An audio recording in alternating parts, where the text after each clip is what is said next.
Hello everyone, সবাইকে স্বাগতম আজকের ক্লাসে। আজকে আমি আলোচনা করব প্রিয়ন নিয়ে।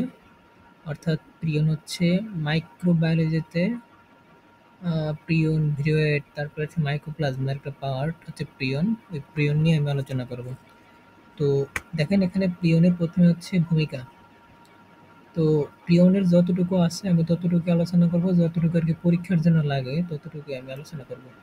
তো এখানে দেখেন, প্রথমে হচ্ছে ভূমিকার ভিতরে রয়েছে আমেরিকান বিজ্ঞানী স্ট্যানলি ক্রুশেনার এট অল 1942 প্রিয়ন আবিষ্কার করেন। অর্থাৎ 1942 সালে এটা আবিষ্কার করেন।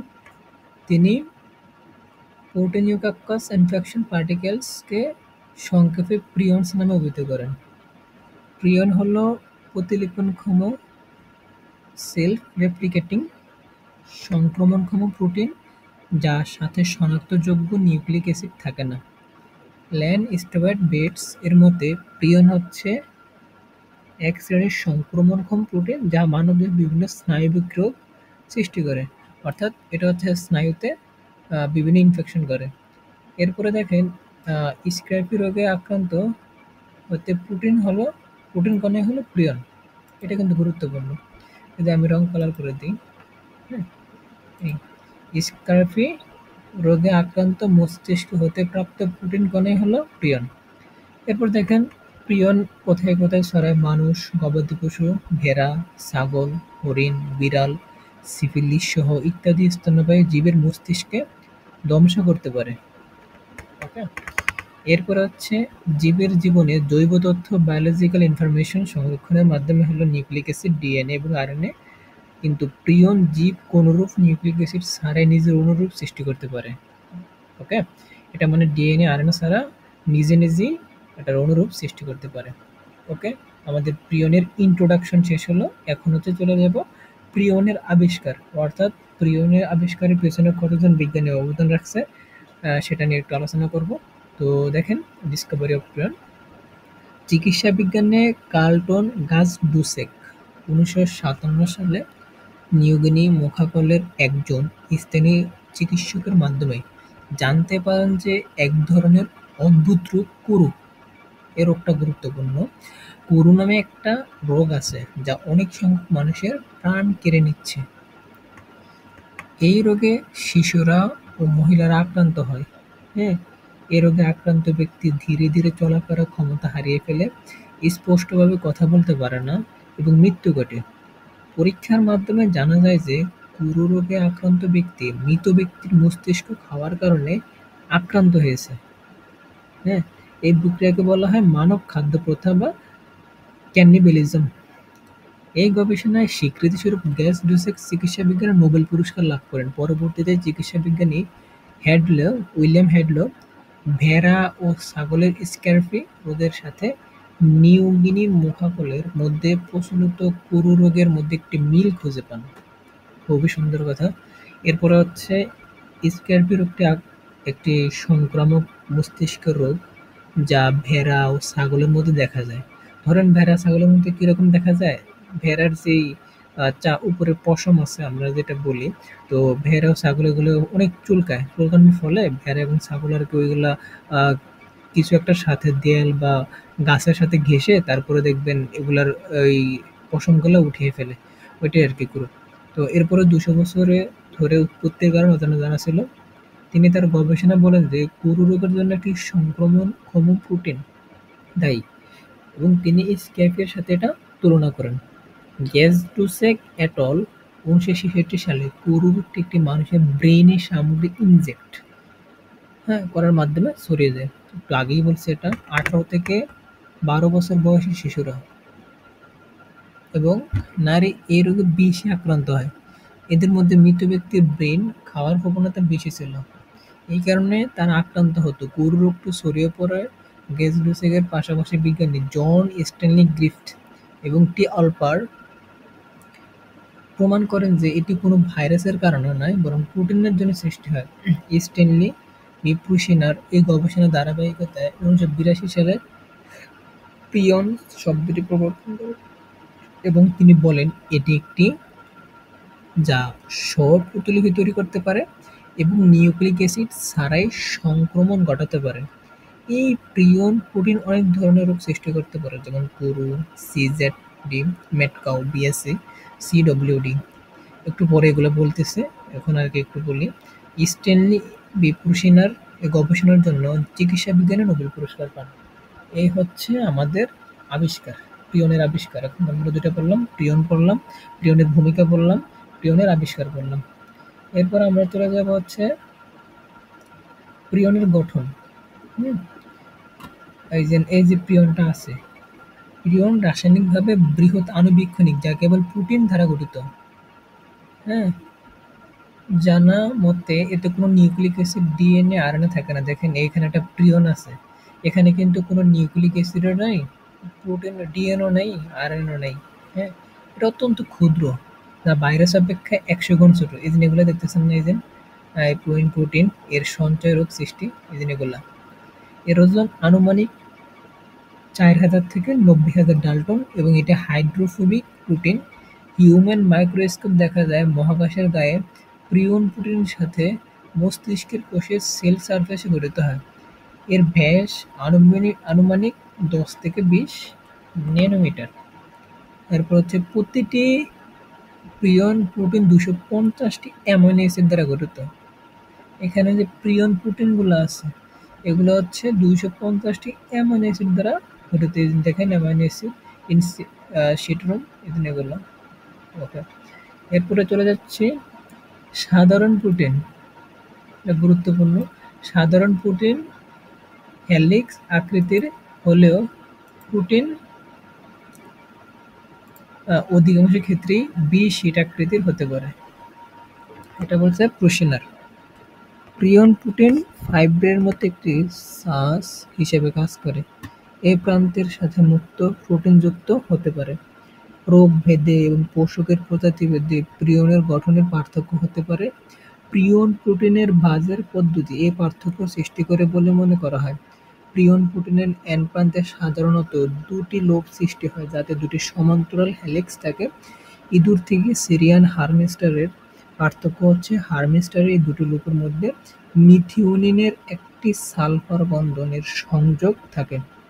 এন্ড প্রান্তে এরূপ ৪টা লোকের সৃষ্টি হতে পারে। নিরোগ মানুষ ও প্রাণীর দেহের পরবর্তীতে প্রিয়ন প্রোটিন পাওয়া যায় দেহের সর্বত্রে, কিন্তু প্রিয়ন আকারে আহ, আকারে প্রাণীর দেহের সংক্রমণ। প্রিয়ন প্রোটিনের গঠন ভিন্নধর্মী প্রোটিনেজ এনজাইম প্রতিরোধী। এই আণবিক গঠনের নিরিখেই প্রিয়নকে ভিন্নভাবে চিহ্নিত করা হয়। স্বাভাবিকভাবে প্রিয়ন প্রোটিন সি এবং সংক্রমণ প্রিয়ন প্রোটিন সি এর গঠনের মধ্যে পার্থক্য বিদ্যমান। প্রিয়ন প্রোটিন অত্যন্ত প্রতিরোধী শক্তি, অর্থাৎ এটা যে আল্ট্রাভায়োলেট অবনীত হচ্ছে আল্ট্রাভায়োলেট রশ্মি এবং উচ্চ তাপমাত্রার সংবেদনশীল। একই দেহের মধ্যে ভাইরাস থেকে ক্ষুদ্র তৃপ্তি। ওকে, এরপর আমরা চলে যাচ্ছি এই প্রোটিন আকারে ক্লোনরা প্রাণীরা দেহ দেখা যায়। মনে করা হয় একটা স্বাভাবিক প্রিয়ন প্রোটিন অন্য একটা সংক্রমিত প্রোটিনে রূপান্তর করতে পারে। মানুষের প্রিয়ন প্রোটিনের সৃষ্টিকারী জিন ২০ নং ক্রোমোজোমের ছোট প্রান্তে অবস্থান করে। ওকে, আমাদের যে ৪৬টা ক্রোমোজোম আছে, হ্যাঁ, যদি ওই রোগটা ছড়ায় তাহলে হচ্ছে মানুষের ২০ নং ক্রোমোজোমের ছোট প্রান্তে এটা অবস্থান করে, এরপরে এটা বিশাল আকার ধারণ করে। এই জিন স্বাভাবিক প্রিয়ন সাধারণত প্রিয়ন প্রোটিন সি সৃষ্টির জন্য দায়ী। প্রিয়ন জিনটি ৩টা এক্সন থেকে 2.1 থেকে 2.5 কিলোবাইট দৈর্ঘ্য মেসেঞ্জার আরএনএ তৈরি করে, যার অনুপাতে ২৫০ কপি প্রিয়ন প্রোটিন নিজের কোড প্রকাশ করে। ওকে, দেখা যায় এখানে হচ্ছে আমাদের ৩টা টপিক কমপ্লিট হয়েছে। এখন হচ্ছে আবিষ্কার, প্রিয়নের গঠন, এটা কমপ্লিট হয়েছে। এখানে যে চিত্রটা আছে বইয়ের ভিতরে, এই চিত্রটা সহ আর কি আসলে, যদি আসে এই চিত্রটার গঠন আসবে, আর না হলে আবিষ্কার। সরি, সাধারণ বৈশিষ্ট্য, এগুলো গুরুত্বপূর্ণ। দেখেন এখন সাধারণ বৈশিষ্ট্যের ভিতরে আমি চলে আসছি ক্যারেক্টারিস্টিক্স অফ প্রিয়নস। প্রিয়ন হচ্ছে এক ধরনের রোগ সৃষ্টিকারী প্রোটিন সদৃশ সত্তা, অর্থাৎ এটা শুধুমাত্র প্রোটিন তৈরি করে। প্রিয়ন, আপনারা মনে রাখবেন, পথে প্রিয়ন পথে প্রোটিন, এই যে এটা ওই দুটো আন্ডারলাইন করে দিই। দেখেন পথে প্রিয়ন পথে প্রোটিন, ইয়েস, প্রোটিন সত্তা। এরপর হচ্ছে এটি প্রধানত পশু ও মানুষের কোষে রক্ষিত প্রোটিন দ্বারা সৃষ্টি করে, অর্থাৎ এটি পশু এবং মানুষের কোষে গিয়ে তারপর হচ্ছে ধ্বংসযজ্ঞ চালায়। এটি নিউরন কোষ ধ্বংস করে, যার ফলে ব্রেনের ক্ষয় দেখা যায়। অর্থাৎ আমাদের যে স্নায়ু আছে মাথার, স্নায়ুবিক যেটা আছে নিয়ন্ত্রণ, ওইখানে অর্থাৎ নিউরনে যেটা আছে ওটা নিউরনে সরাসরি গিয়ে ইয়া করে, মানে আক্রমণ করার ফলে ব্রেনের ক্ষয় হয়ে যায়। একসময় দেখা যায় এটা ক্ষয়ে মানুষ মারা যায় বা পশু মারা যায়। এটি একটি ভ্যাকুয়াল জাতীয় গঠন বা বুকুলে সৃষ্টি করে, যা আক্রমিত কোষে পূর্ণ হয়ে ফাঁপা দেখা যায়। এর প্রভাবে তীব্রতা হয় অতিবেগুনি রশ্মি বা লাইট প্রুফ এবং এনজাইমের প্রভাবের প্রতি সংবেদনশীল। প্রিয়ন প্রোটিনের গঠন ভিন্ন উচ্চ তাপমাত্রা, এনজাইম, অতিবেগুনি রশ্মি, প্রোটিনেজ এবং বিকিরণ রোধকারী উপাদান দ্বারা সহজে ধ্বংস হয় না। প্রিয়নের সংক্রমণ মস্তিষ্কের কোষে বিদ্যমান স্বাভাবিক প্রিয়ন প্রোটিনকে সংক্রমিত প্রিয়ন প্রোটিন রূপে রূপান্তরিত হয়। এটি নিজের অনুরূপ গঠন তৈরি করতে পারে এবং উদ্ভিদ প্রিয়ন প্রোটিন বহন করতে পারে। উদ্ভিদের উদাহরণ হিসেবে উল্লেখযোগ্য হচ্ছে সিডব্লিউডি হ্যামস্টার গ্রাস প্রিয়ন প্রোটিন শোষণ করে এবং পরবর্তীকালে তা পরিবেশে ছড়িয়ে পড়ে, এবং প্রিয়ন প্রোটিন উৎপাদন সম্পূর্ণরূপে প্রোটিন নির্ভর এবং কোনো নিউক্লিক অ্যাসিড, ডিএনএ, আরএনএ নির্ভর নয়। প্রিয়নের আকার ২৭,০০০ থেকে ৩,০০০ ডাল্টন, এর মাপ ১০০ থেকে ২০০ ন্যানোমিটার এবং প্রস্থ ১০ থেকে ২০ ন্যানোমিটার। প্রায় ৩,০০০ প্রিয়ন প্রোটিন গঠিত থাকে। এটি স্বনির্ভর প্রোটিন সত্তা এবং প্রিয়নের গুণাবলী হচ্ছে স্ব-প্রতিলিপনকারী চেইন বিক্রিয়া পদ্ধতিতে এটি বৃদ্ধি পায়। এটাই হচ্ছে প্রিয়ন। তো প্রিয়ন সম্পর্কে যদি আমি বললাম যে প্রথমে প্রিয়ন হচ্ছে একটা প্রোটিন সদৃশ, অর্থাৎ এটা শুধুমাত্র প্রোটিন উৎপন্ন করে, অন্য কিছু না। ওকে, তো প্রিয়নের ভিতরে সবচেয়ে গুরুত্বপূর্ণ হচ্ছে যে প্রিয়নের গঠন। হ্যাঁ, প্রিয়নের গঠন, এটার সাথে ওই চিত্রটা দিয়ে দেবেন। এরপর হচ্ছে আরেকটা কি আছে, এই বৈশিষ্ট্যগুলো অনেক গুরুত্বপূর্ণ এই প্রিয়নের জন্য। তো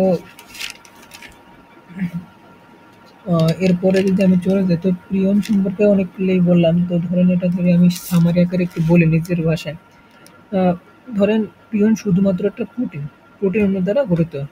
এটা মানে এক ধরনের সংক্রমণ কণা, যেখানে হচ্ছে মানুষ এবং পশুকে আর কি মানুষ এবং পশুর যে স্নায়ু আছে ওইখানে আক্রমণ করে।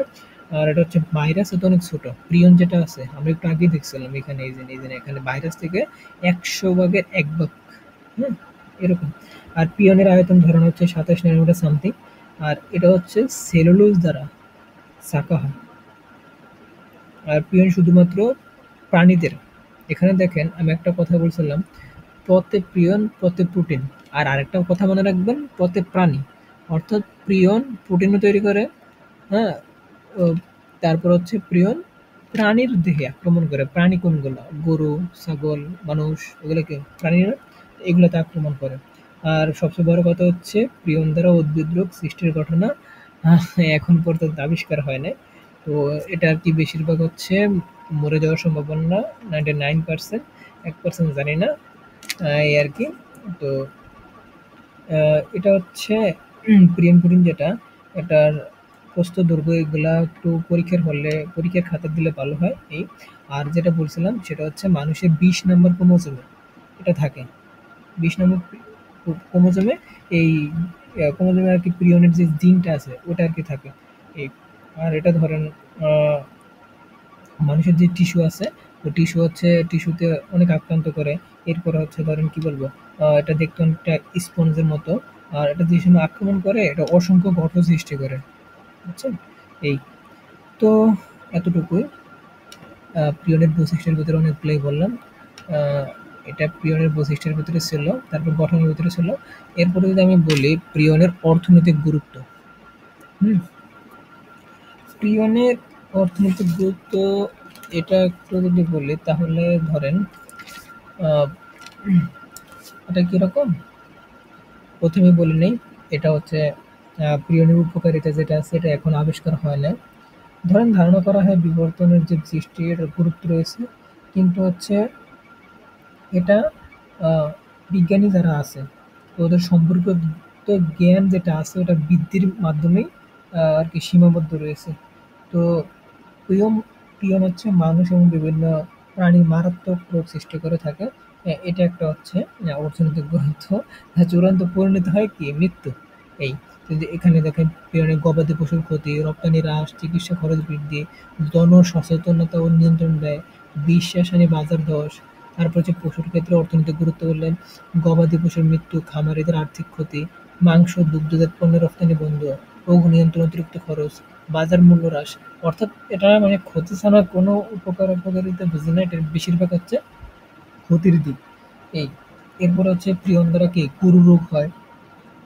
এই কুরু রোগ হলে হচ্ছে মানুষের কি ঝাঁকুনি হয়, কাঁপুনি হয়, তারপরে হচ্ছে কি দুর্বল হয়ে যায় কুরু রোগের কারণে। এরপর হচ্ছে ধরেন এ, কুরু রোগে তেমন একটা চিকিৎসা নেই, এক পর্যায়ে দেখা যায় এটা সচেতনতা একমাত্র আর কি পন্থা। এটা বেশিরভাগই হচ্ছে মানুষ মারা যায় এরকম একটা রোগ। এই হচ্ছে প্রিয়নের অর্থনৈতিক গুরুত্ব। এতটুকুই আমি যা বলছি এখানে আমি সুন্দর করে লিখে দিছি। তো এটা একটু পড়ে নেবেন। আর মানুষের ক্ষেত্রে যদি বলি, এটা একটু আগে বললাম, চিকিৎসা, সেবা উচ্চ ব্যয়, কর্মক্ষেত্র হারিয়ে পারিবারিক ক্ষতি, স্বাস্থ্য খাতে সরকারি ব্যয় বৃদ্ধি, জনসচেতনতা আতঙ্ক। এই আর প্রিয়নের রোগ ব্যাধি যেটা বললামই, আহ, যেগুলো আছে কি জন্য এই যে প্রিয়নের রোগ ব্যাধি, এটা হচ্ছে ক্রুটজেফেল্ডের জ্যাকব ডিজিজ। এটা কিরকম? ধরেন এখানে আমি দিছি স্মৃতি হারানোর লক্ষণ। এই রোগটা হলে স্মৃতি হারাবে, চলাফেরা অক্ষমতা, দুর্বলতা, মানসিক সক্ষমতা। হ্যাঁ, এটা মানে কিরকম? ধরেন চরম পর্যায়ে গেলে একেবারে রোগী আর কি নিষ্ঠুর হয়ে পড়ে, মানে বাঁচার সম্ভাবনা কম। এটা হচ্ছে ৬ থেকে একটু একটু কালারিং করে দিই, তারপর বুঝতে ভালো হবে। হয়ে গেল।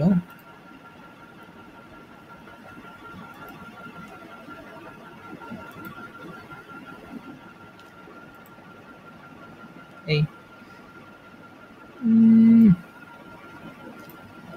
একটু ওয়েট।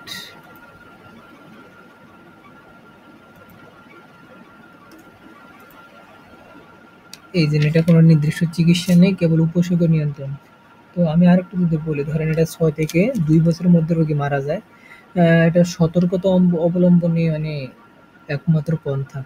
এটাই। এরপরে যে রোগটা আছে সেটা হলো সিজেড সিজেজেড ভ্যারিয়েন্ট সিজেজেড। ওকে? এটা আরকি অত একটা পরীক্ষা আসে না। আসে হচ্ছে ধরেন এই ১ম যেটা বলছি কুরু, তারপর ম্যাডকাউ, হ্যাঁ? বেড়ার স্ক্যারপি, এগুলো আরকি বেশি আসে। তো ওটা পড়ে দিচ্ছে মানসিক পরিবর্তন, চলাফেরার সমস্যা, অবসাদ, চিকিৎসা, নিরাময়, সহায়ক চিকিৎসা, প্রতিরোধ, দূষিত গরুর মাংস খাওয়া এড়ানো আরকি।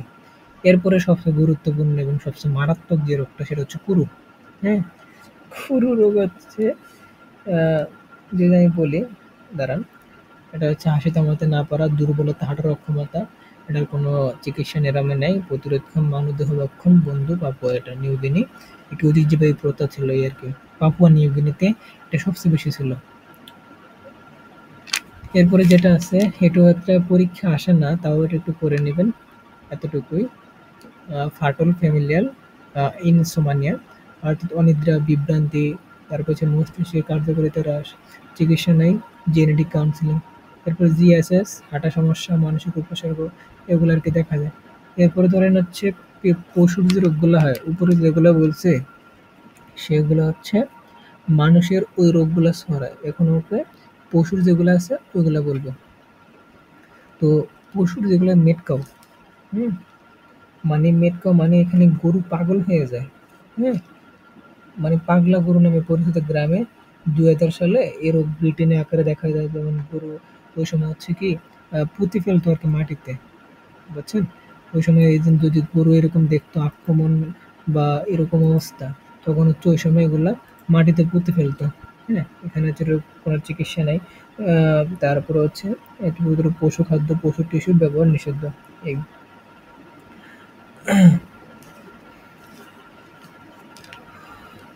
এরপরে যেটা আছে ভেড়ার স্কার্পি, এটা অনেক গুরুত্বপূর্ণ ভাই। এটাও অনেক গুরুত্বপূর্ণ বলতে অনেক। এখানে ভেড়ার গা চুলকায়, দুর্বলতা ও সমাজের চলাফেরা। যেমন হচ্ছে আমি একটু আগেই বলছিলাম যে ছাগল বা ভেড়া হচ্ছে কোনো একটা দেয়াল বা কিছুর সঙ্গে নিজের শরীর অনেক মানে ঘর্ষণ হয়।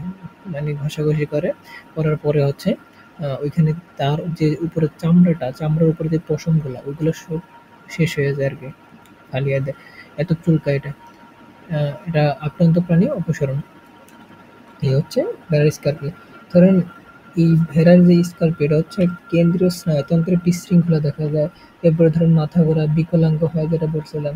তারপর হচ্ছে ঘর্ষণ যতক্ষণ না গা মসৃণ হয়। আরেকটা গুরুত্বপূর্ণ হচ্ছে ওটা যখন ঘর্ষণ করে যতক্ষণ না গাটা মসৃণ হয়, মানে সবগুলা চামড়া উপরে যে পশম ওগুলা না ফালানো পর্যন্ত, যখন উপরে সব চামড়া হয় মসৃণ হয়ে যায় তখন আর কি এটা এক সময় আহ, আহ, দুর্বল হয়ে আক্রান্ত করার এটা ব্যাটসম্যানকে আকর্ষণ করে, এরপর আর কি চলাফেরার সাথে নিজে হারিয়ে যায়, একসময় এটা কি মারা যায়।